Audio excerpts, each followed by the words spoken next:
दोस्तों, मेरा नाम है टूनी और आप देख रहे हैं टूनीज स्टोरी से यानी टूनी की कहानियां। और आज की कहानी में आप देखेंगे कैसे एक सुनहरे कौवे ने मुझे ढेर सारा धन दिया। धन मतलब सोने चांदी के रुपये। वीडियो कैसा लगा ये आप हमें पूरा देखकर बताएं कमेंट के अंदर। तो चलो शुरू करते हैं अब ये कहानी। एक जंगल में मुन्नी चिड़िया अपनी बेटी टूनी के साथ रहती थी। मुन्नी चिड़िया बहुत गरीब थी। उसके दिन जैसे तैसे करके निकल रहे थे। कभी कभी उन्हें बिना खाए सोना पड़ जाता था। एक दिन मुन्नी ने अपनी बेटी टूनी से कहा, सुनो टूनी, हमारे पास इन चावल के अलावा खाने के लिए और कुछ भी नहीं है, इसलिए मैं इन्हें धूप में सुखा के जा रही हूँ। तुम दूसरे पक्षियों से इन चावलों की रक्षा करना, वरना आज रात हम भूखे ही रह जाएंगे। ये माँ भी कितना पकाती है मुझे। टूनी ने देखा एक अजीब सा कौवा उड़ता हुआ उसी की तरफ आ रहा है, जिसके पंख सोने के हैं और उसकी चोंच चांदी की है और पूरा शरीर सुनहरा है। वह कौवा टूनी के चावलों के पास आया और वहां बैठकर उन्हें खाने लगा। टूनी सोचने लगी, ये कौवा है या भोकाल? मैंने तो पहले ऐसा कौवा कहीं नहीं देखा। इसकी चोंच चांदी की और पंजे भी चांदी के हैं। ये पूरा सुनहरा है, लेकिन इसके पंख सोने के हैं। तभी टूनी को उसकी माँ का कहा हुआ याद आया। कौवा हंसता हुआ बोला, वाह, क्या चावल है! इनको खा के तो मजा ही आ गया। अगर रोज ऐसे ही चावल खाने को मिल जाए तो क्या ही कहना। ऐसा बोलकर कौवा चावलों को खाने लगा। तब टूनी बोल पड़ी, कौवा भैया, कौवा भैया, क्या है? हम बहुत गरीब हैं, तो मैं क्या करूं? हमारे पास खाने के लिए इस चावल के अलावा और कुछ भी नहीं है। अगर आप इन्हें खा जाएंगे तो हम आज शाम क्या खाएंगे? हवा। ऐसा कहकर वे रोने लगी। हाय, मुझसे रोया भी नहीं जा रहा है। उसको रोते हुए देखकर सोनू कौवा बोला, अरे ओ नन्ही चिड़िया, क्यों अपना गला फाड़ रही हो? मेरा नाम सोनू है। मुझे ये चावल खाने दो। कल सुबह गांव के बाहर जो बरगद का पेड़ है वहाँ आ जाना। मैं तुम्हें तुम्हारे चावलों का मूल्य दे दूंगा, ठीक है? अब रोना बंद करो। ऐसे रोती जा रही है, ओवर एक्टिंग लग रही है एकदम। चलो अब मुझे खाने दो। टूनी सोचने लगी, इसको कैसे पता चला कि मैं ओवर एक्टिंग करके रो रही हूँ? तब तक कौवा चावल खा के उड़ गया। टूनी सोचने लगी, क्या पता सचमुच में देगा मेरे चावलों का मूल्य या नहीं। सोनू कौवे के बारे में सोचते हुए टूनी अपनी माँ के पास घर के अंदर चली गई और अपनी माँ को इस घटना के बारे में बताया। खुश खुश खुश खुश खुश खुश। क्या सच कह रही हो? कहीं वो कौवा तुम्हें टोपी तो नहीं पहना गया? तुम बिना टूनी एक काम ढंग से नहीं कर सकती। अरे नहीं माँ, वो कौवा झूठ नहीं बोल रहा था और उसको देख के बिल्कुल नहीं लग रहा था कि वो झूठ बोल रहा है। और वैसे भी कल सुबह तो हमें पता चल ही जाएगा। लेकिन आज रात हमारे पास खाने के लिए कुछ भी नहीं है टूनी। भूखे पेट ही सोना पड़ेगा। और वो दोनों माँ बेटी भूखे पेट ही सो गई। लेकिन टूनी को नींद नहीं आ रही थी। वे सोच रही थी, ये रात भी पता नहीं कब बीतेगी और कब मैं सुबह जाऊंगी सोनू कौवे के पास। चलो अब सोने की कोशिश करती हूँ। अरे राम, ये नींद कब आएगी मुझे? टूनी सुबह सूरज उगने से पहले ही उस पेड़ के पास चली गई। ओम फो, कैसे धर्राटे काट रही है। इस सोनू कौवे का घर तो बड़ा सुंदर है, लगता है बहुत अमीर है। अरे रे रे, मैं भी कितनी बेवकूफ हूँ। अमीर तो है ही, इसीलिए तो मुझे चावल के दाम लेने के लिए अपने घर बुलाया है। लेकिन ये उठेगा कब? लगता है अमीर बाप की औलाद है। बिना उठे तो ये मेरे चावल के मूल्य भी नहीं देगा। अरे उठ जा रे बाबा, उठे तो मैं कब तक तेरा इंतजार करती रहूंगी। पता नहीं और कितनी देर लगाएगा। घर पर माँ मेरा इंतजार कर रही होगी। सोनू कौवे ने उबासी लेकर नीचे देखा। उसने देखा टूनी उसका नीचे इंतजार कर रही थी। अरे टूनी, तुम कब आई? मैं तो कब की आ गई हूँ और आपके उठने का इंतजार कर रही थी कि आप कब उठेंगे। सोनू बोला, अरे मुझे माफ करना, मैं थोड़ा लेट हो गया उठने में। चलो कोई बात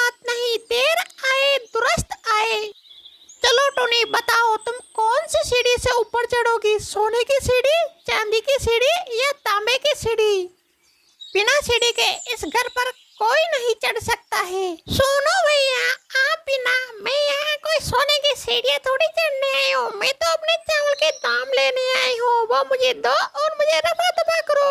और वैसे भी इस बात से क्या फर्क पड़ता है कि मैं कौन सी सीढ़ी से ऊपर आऊँ। इसलिए आप मेरे लिए कोई सी भी सीढ़ी नीचे उतार दीजिए जिससे मैं ऊपर आ जाऊंगी। सोनू कौवा बोला, तुम बहुत प्यारी चिड़िया हो। चलो, तुम्हारी बातें सुन के मुझे बहुत अच्छा लगा, इसीलिए मेरा मन कर रहा है मैं तुम्हारे लिए सोने की सीढ़ी उतार देता हूँ। सोनू कौवे ने उसके लिए सोने की सीढ़ी उतारी और उस सीढ़ी से टूनी ऊपर चढ़ गई। मुझे लगता है तुम बहुत थकी हुई हो, इसलिए पहले नाश्ता कर लेते हैं। तो बताओ, कौन सी थाली में नाश्ता करोगे? सोने की थाली, चांदी की थाली या तांबे की थाली में? जल्दी बताओ, जल्दी। घर पर तुम्हारी माँ तुम्हारा इंतजार कर रही होगी। ये सुनकर टूनी बोली, अरे सुनो भैया, इस बात से क्या फर्क पड़ता है कि थाली सोने की है, चांदी की है या तांबे की? खाना तो उसमें भोजन ही है। कौन से मैं थाली को खाने वाली हूँ? ऐसा करिए, आप मेरे लिए तांबे की थाली में ही भोजन ले आइए, मैं उसी में कर लूंगी। सोनू कौवा बोला, तुम सच में साफ दिल की चिड़िया हो, इसलिए सोने की थाली में नाश्ता करो।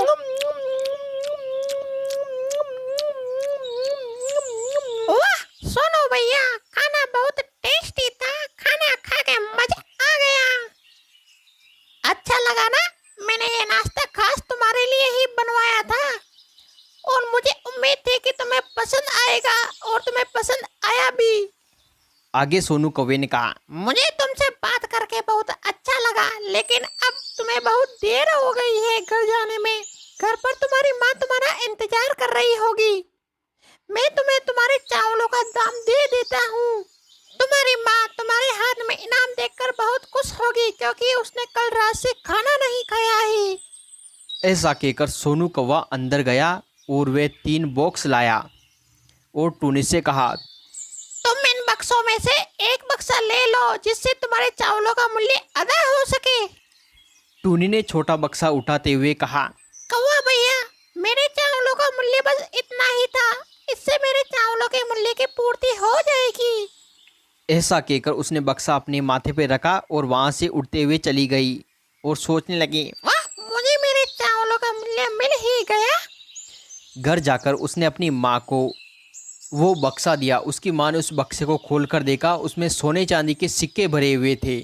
उसकी माँ वो बॉक्स देखकर खुश हुई और बोली, अरे बेटा, मजा ही आ गया। इतने सारे धन से तो हम अमीर हो जाएंगे और हमें कभी भूखे भी नहीं मरना पड़ेगा। वाह, मजा आ गया।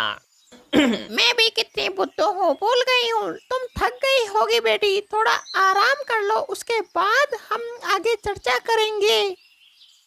उसी गांव में एक लोभी चिड़िया रहती थी और उसके रिंकी नाम की एक बेटी थी।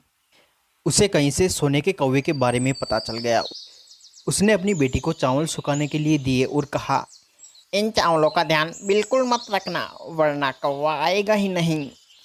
तभी रिंकी ने देखा कि सोनू कौवा आ रहा है। वे कौवा उसके पास आया, उसके चावल खाए और उड़ के चला गया और उससे हवेली पर आने को कहा। रिंकी सोनू कौवे के पास गई और बोली, अरे ओ नीचे कौवे, अरे ओ नीचे कौवे, नीचे आ और मेरे चावल के मूल्य दे। मैं यहाँ तुम्हारा कब तक इंतजार करूँगी। जल्दी से नीचे आ और मेरे चावल का मूल्य मुझे दे।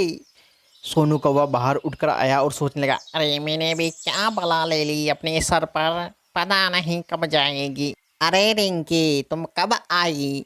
चलो बताओ, तुम्हारे ऊपर चढ़ने के लिए सोने की सीढ़ी उतारूं, चांदी की सीढ़ी उतारूं या तांबे की सीढ़ी उतारूं?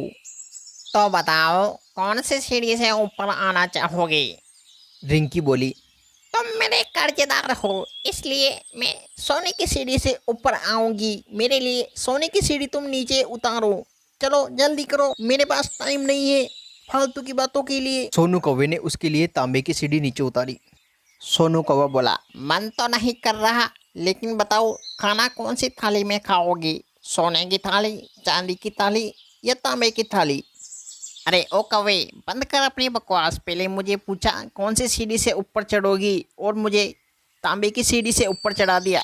आप पूछ रहे हो कौन सी थाली में खाओगे। इसकी क्या गारंटी है कि तुम मुझे सोने की थाली में ही खिलाओगी? नहीं खाना मुझे तुम्हारा खाना।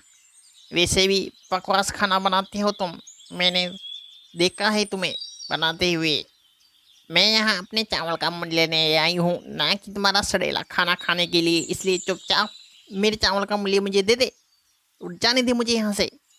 नहीं रुकना मुझे तुम्हारी कुटिया में, सुन रहा है ना मेरे बात? चल जल्दी से जा और लेके आ मेरे लिए। क्या मेरे चावल का मूल्य और क्या लाएगा? जा जल्दी से जा। सोनू कौवा 3 बॉक्स लाया और उससे कहा तुम एक बक्सा ले लो जो तुम्हारे चावलों के मूल्य की पूर्ति कर सके। रिंकी लालची चिड़िया थी, इसलिए उसने सबसे बड़ा बॉक्स उठाया और कौवे से कहा। अब मत आना मेरे चावल खाने के लिए दोबारा यहाँ। उड़ते हुए रिंकी सोचने लगी, मजा आ गया, आज पैसा ही पैसा होगा। और रिंकी अपने घर जाने लगी। रिंकी घर जाकर अपनी माँ से बोली, माँ देखो मैं कितना बड़ा बॉक्स लाई हूँ, उस टोनी की तरह थोड़ी हूँ जो छोटा सा बॉक्स उठा के लाई हूँ। देखो इसमें कितना सारा खजाना होगा। रिंकी की माँ ने बॉक्स को खोला, उसमें से एक बड़ा सांप निकला। अरे राम, इतना बड़ा सांप! वो सांप रिंकी और उसकी माँ दोनों को खा गया और बोला, वाह, मजा ही आ गया। इस प्रकार रिंकी और उसकी माँ को अपने लालच का फल मिल गया।